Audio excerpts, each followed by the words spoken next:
sometimes in life you can feel that you're going backwards and that you're not moving forwards, and your life isn't going anywhere, and that there's not enough time. Yes, that's right. Yes. So today, in this week's episode, we're going to be reading from our book, Stress Free in 3 Minutes, just one short little story or poem, whatever you would like to call it, anecdote. Yes. And it's called One Step Ahead. When you take 2 steps forwards and 1 step back, you are always 1 step ahead of where you started from. Sometimes it's easy to take 2 steps forwards. To challenge and push yourself that little extra. And then it's comforting to know that you can take 1 step back and enjoy that feeling of what is still familiar to you. Because you know that you are still 1 step ahead. To the old you. Yet, you can appreciate that you've stepped out of your comfort zone. Knowing that tomorrow is another day where you can take 2 steps forward. Or even 3. Knowing that you can choose to take 1 or 2 steps backwards. Feeling all the while that you are growing and becoming self-assured. Because you know that you are always 1 step ahead of the old you. As you grow and learn, taking those 2 steps forward becomes second nature and easier to do. One day, out of the blue, you may even forget to remember to take that 1 step back.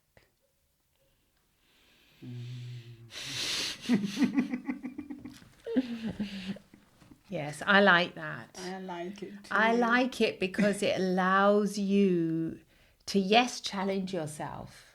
And yes, push yourself and take that 1 step forward, but you can always go back to your comfort zone and not feel too freaked out by what you're doing. I know. And knowing that you're still going ahead, though. Yeah, because it's 2 steps, isn't it? But it's 1 step back. Forwards and just 1 step back. Because I think once you've taken the 2 steps forward, you can't really take 2 steps back. No, because your mind has evolved and grown. Has learned how to do that and grown. You've actually made the effort. You've actually pushed yourself to take that 1 step. It's like saying don't think of a pink elephant. Once you've thought of a pink elephant, you can't not unthink it. It's there. It's there in the room. You've manifested it. You can see it now. So you've taken those 2 steps forwards. You can take 1 step back and think, oh, phew, that was scary. Now I'll go back, and need a day off. But you've opened, for example, once you've opened that PDF and you've started to write, like for us, we had to actually write our books. Once you open that file, we knew you'd opened it. You knew it opened and you started. And you started. Even if you never published the book in the end, but you had the book there. You took that step. It'd been written. It's started once you apply, then you just send that email off. Yes. That's it. You've done it. Now you can go back into your little safe space and think, oh, okay, I'm back in my comfort. For instance, that's funny because my niece was telling me when I was in England, she was saying, I've applied for this. I did an audition for a part, and I had to use a really Cockney accent, and I was totally, and I looked so stupid, and I feel so stupid. So everyone said, "Let's listen to it," and we all listened to it. And she goes, "Oh no, I hope they don't call me." But then they called her. And then she said, oh, gosh, I can't go. And we all said, yes, you can. They've called you. You might as well now. And she went and she got the part. There you go. Because she had done it, even though it was out of her comfort zone. It wasn't something she normally did. And she was embarrassed. She was totally embarrassed. And she said, I just winged it. But she did it. And then she got the part. And she said, actually, it was fun. Yeah, it was funny. She took that extra step. Yeah, and then once they called her, she thought, I can't really say no now. Once they call her, it's especially if she said she's doing acting. Yeah, she goes, I can't say no now, can I? And we said, no, you have to go. You have to go for it. So it's just, and I think the comforting thought about 1 step is that it's it's achievable. It's a doable thing, isn't it? It's very We're not doable. saying Well, take it can 10 be frightening, but It's doable. It's doable, yeah. Everything is It's doable. not like jumping off like paragliding off a cliff or something. No. The first step towards to doing that would obviously be going on a course to do it. Exactly. And then you go on a course and you get a feel to it, and then you might say, oh, I take one little step, and then you might go with the instructor. You take And one then- step out the airplane, you've had it. Or wherever it is off the mountain. They don't make you do that. first. No. When First you of all, you probably get the gear on. I don't know. I've never done that. It's But all in steps. step by steps, isn't it? Yeah, you're right. When you're becoming like, if for your first surgery, if you're a medical person, or if you're a medical scientist, person. if you're a scientist, for your first, like working with something that you're not familiar with, the first time it's like daunting. But you don't just go. No one will just they won't just let me into the lab or into a thing and start performing surgery. No. There's no. so many steps to get there. And then it's that first step where you have the inkling, you have the idea. It's when you block it and you say, no, I'm not taking that first step. That's the problem. That's a problem. That's Because when you get you kind can of take stuck. the first Take steps, it and then anyway. you can say, oh, that's not for me actually. But you're already so far ahead. Yes. And then you can make a decision. Once you've taken that first step, then you can look back and say, okay, I'm going to go back. And you can go back because you're scared, and that's fine. It's fine to be scared. You go back, you rest, but you know you've already taken those 2 steps. So you're already 1 step ahead of where you were yesterday. So you've already grown, and you can take comfort in that. Well, it's very satisfying. It's satisfying to know It that you boosts- did it, whatever boosts it your was. self-esteem, isn't it? Yes, it makes you feel as if you've done that, and you're always going to be 1 step ahead of the old you. And the old you is fine if you're very happy with that old you. But if you're thinking of taking, I don't think it ever is fine, because you can't. it's never you fine can't because you stop become growing. complacent and you No. become bored with your life. Yeah. I think it's essential to continue to grow by learning new things every day. Not 'Cause every day, but you can have like No matter the other what day it I went is. to get my eyes tested, and the optician, she said, I'm not good with computers, and I was thinking, yeah, okay, you're not good with computers, but why don't you try and get good if you're not good? And she was getting really quite anxious about it, Yeah. because I was just sitting there and she had a problem. But in the end, if you keep saying I'm not good at this and I'm not good at that, you're forming these limiting beliefs. about yourself. Whereas if you maybe took 1 step, if she takes 1 step that evening to say, let me figure out how this works. Or ask a colleague, how does this work? Can Yeah. you teach me? What is this? Is this some kind of program? Can you just teach me one thing about it today? Let me see if I can learn one thing. Become more curious, and you're just taking 1 little step forward. It doesn't mean you have to understand the whole program, whatever it was, but you're understanding, okay, so it's a table, it's something I can learn, I can put the patient's name in, whatever it was, I don't know what it was, but it's something that you can learn without stopping yourself and forming that belief. Well, she did ask for help in the end, because she phoned someone up and they helped her get in, and she had to explain it was because she was on the computer and not on the tablet. But you could see that she was going through quite a lot of anguish about it, because she didn't know me, and Probably I was because just she a had client, you in front of her. and she was just making me wait, and she kept, sorry that I'm making you wait. I'm so sorry. I'm not good with computers. But she was learning though, because she learned how to do it. Yeah, she phoned someone up. Yeah, well, that's good. She That called was for help. good, Yeah. But I don't know if in the future she'll know how to do it. Like if I was her, I would have taken that little extra step afterwards to just make sure that I always knew how to get into Well, the... she probably did, because I hope so. if she said it's not on a tablet, we don't have to go into this nitty detail of this lady, but I'm sure she, in the end, probably, if she found herself in one awkward situation, Because I'm just thinking that there's so many people that don't open their minds up. So obviously, if you're listening to this podcast, you're probably not one of those. But no. If you stop just saying to yourself, if you keep saying to yourself that you're not good at something, and you never bother to take that 1 step towards it, you'll never get there. So if you have a slight interest in that thing, go for it. Or if something's causing you problems every day, like for her. A work thing, Yeah, yes. a work thing. You know, just take those extra 10 minutes to go and ask someone how to do it, or, you know, take that first step. Yeah. It's so awkward not to, because you feel bad afterwards if you don't. Yeah. You feel like the world is like more of a Complication. Everything like is an difficult. enemy instead Yeah. of a friend. Yeah. Don't you agree? No, I do. I was thinking about my own limitations when I was younger, when I used to fly and I was an air flight attendant, and there were certain things that my brain just couldn't get round in those days.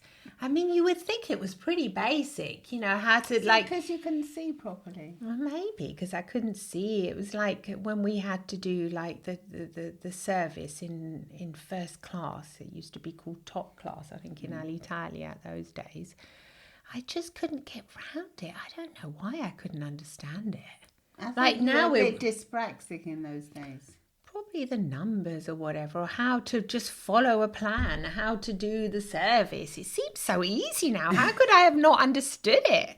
Why would I be freaking out? Maybe it's because I would be you know, these are things this is life, isn't it? You think something seems so easy now. How could it have seemed complicated once upon a time? So I say, be kind to yourself. Yeah, don't beat yourself up. Don't beat yourself up. But like, if I'd perhaps known what I know now about the mind and the brain and how it works, I wish I'd known. Well, I would have sat down and thought, okay, Yutka, this is a challenge for you, but learn. Like they would have diagrams and about how the galley was, and box here and box one, you get box one, and then the plates are in there, and other colleagues seem to understand where the whole map of everything was, and they would just grab it, like the wine glasses are in there, box 09. Now I would probably be able to imagine that in my mind, but then I don't know why I couldn't. Maybe because you were overwhelmed at the time.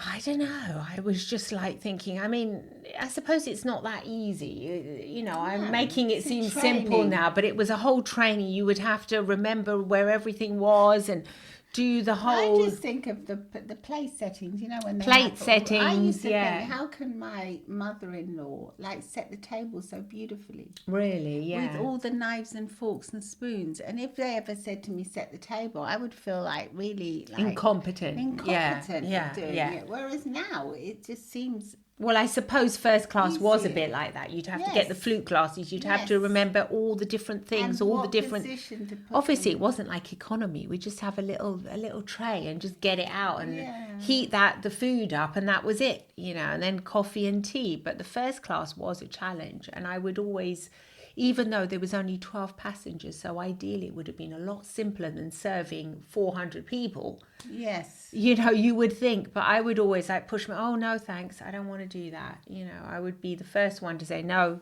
And that was the easiest job, really, wasn't it? Well, kind of, because once you got the service done, there was only 12 people to serve. Most people were very educated and kind of, you know, they wouldn't cause problems in first class. They just go to sleep, you know, they're all happy. They'd get all their little wines and everything, and they'd be sorted.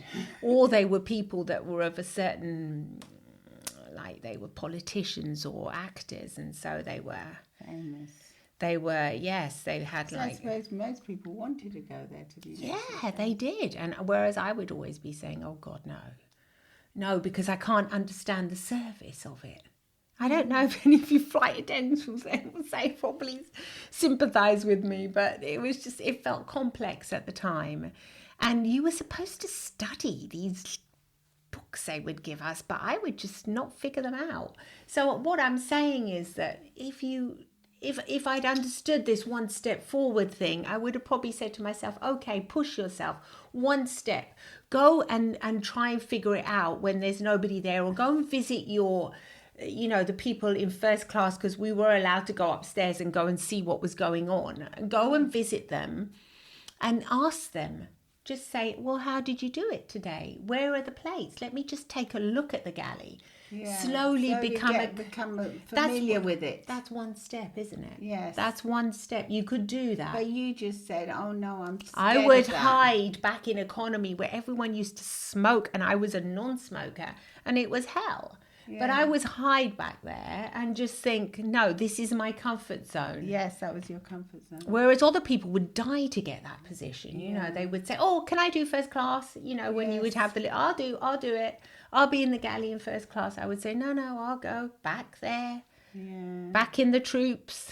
I'll be with like the people I know and what I know and what I'm safe with. This was what you were familiar with as well, coming from maybe a working class background. You weren't used to being around people that were maybe like you considered to be quite. Yes, but well yes, I did. I had the perfect. I would be able to do it perfectly. Of course. Because it wasn't like I didn't know how to speak or communicate. You had the training as well. Yes. You knew what you had to say. I mean, I did make one mistake once. I think I called somebody something that was not the right terminology. Because they had like the Pope. titles. Yes, something. It was a big deal, but anyway, what I'm saying is that if you go in and you've already got a big advantage, if you can be kind to yourself and think it's one step forward, I will just take one step forward and I'm okay. At this now, but I will be, and I might not be, and it might not be for me. It doesn't have to be. Everything has to be for you, and you have to be brilliant at everything. No, and I don't have to be frightened of it. I can just open up. Frightened, the being scared, the being I'm not doing it. I'm not good enough. I'm not good enough. You know, the self-worth, I think. Whereas I would see other colleagues that were just full of themselves, and they just had it, and they just thought, and then in the end, they weren't even that good. Well, no. So it's not like they weren't any better than you. Exactly. But they had that belief in themselves. So I think this is for you people that are a bit like us, you know, that maybe at the beginning you don't feel like you're good enough for that or for this or for whatever it is. Just take it slowly, step by step, I say. Step by step. Every step of the way. Exactly. You might even find that you'll take 3 steps forward one day. I know, and then you forget to step back. Like for us now, this podcasting has become so natural. Yes. It's just like part of our everyday, where when we first started, it was like a complete It was a big enigma. challenge. It And was a challenge, and it was scary. Yep, absolutely. So do come and subscribe to our channel on YouTube at The English Sisters, and come and see us on Instagram, TikTok, The English Sisters. And wherever you get your podcast, please do send us a text message. You can send us a text message and say hi. And I think that's about it. That's about it. Remember, today. take one step forward. One step forward. And you will always day. be ahead in your life. Yeah. Lots of love and smiles from the Sisters. Bye-bye.